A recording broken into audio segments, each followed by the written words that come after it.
لو نفسك في سندوتش سايح ومقرمش مش طبيعي، يبقى هتعمل السندوتش ده كريسبي جريل تشيز. هنبدأ نجيب طاسة ونسيح فيها زبدة أو سمنة بلدي لو موجودة عندك. بعد كده هنبدأ نجيب الريحان، نص معلقة ريحان مش كتير، ونص معلقة روزماري، ونبدأ نقلب فيه كويس جدا. ممكن نحط شوية فلفل أسمر لو انتوا حابين. ونقلبه كده على نار هادية خالص عشان ما يتحرقش لحد ما بتبدأ ريحتهم تطلع كده.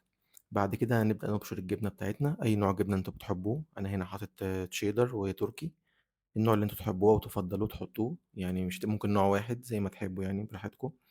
بعد كده هنبدأ نجيب التوست بتاعنا، ونبدأ بالفرشة كده نمسك وندهنه من جنب واحد مش من جنبين.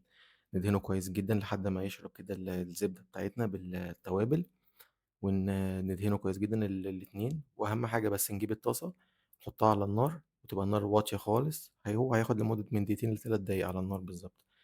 نجيب الطاسة ونحطها كده على النار، ونحط فيها التوست على الجنب اللي احنا دهناه، والجنب التاني مش هنحط عليه أي حاجة لأن الجنب التاني ده هنحط عليه المايونيز. هنجيب المايونيز بتاعنا، اللي ما بيحبش مايونيز ما يحطش، بس هو بيديله طعم حلو جدا وبيديله قرمشة كده كويسة جدا. جربوها وقولوا لي.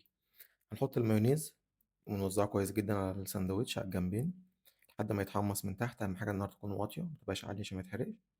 كده بدأ يتحمص. نحط بقى الجبنة بتاعتنا، أي نوع تفضلوه زي ما قلت لكم. نوعين، نوع واحد، تلات أنواع زي ما تحبوا. أنا هنا حطيت جبنة تركي وجبنة شيدر مبشورين، بس هنحطهم لحد ما النار برضو واطية زي ما هي. هيبدأوا يسيحوا. نقفل السندوتشين على بعض، ونبدأ برضو نديهم دهنة تاني كده بالزبدة بتاعتنا والتوابل اللي احنا عاملينها، بحيث ان هو ايه يقرمش كده ويبقى طعمه حلو جدا.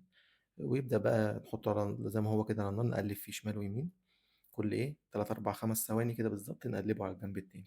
بعد كده خلاص السندوتش جاهز معانا.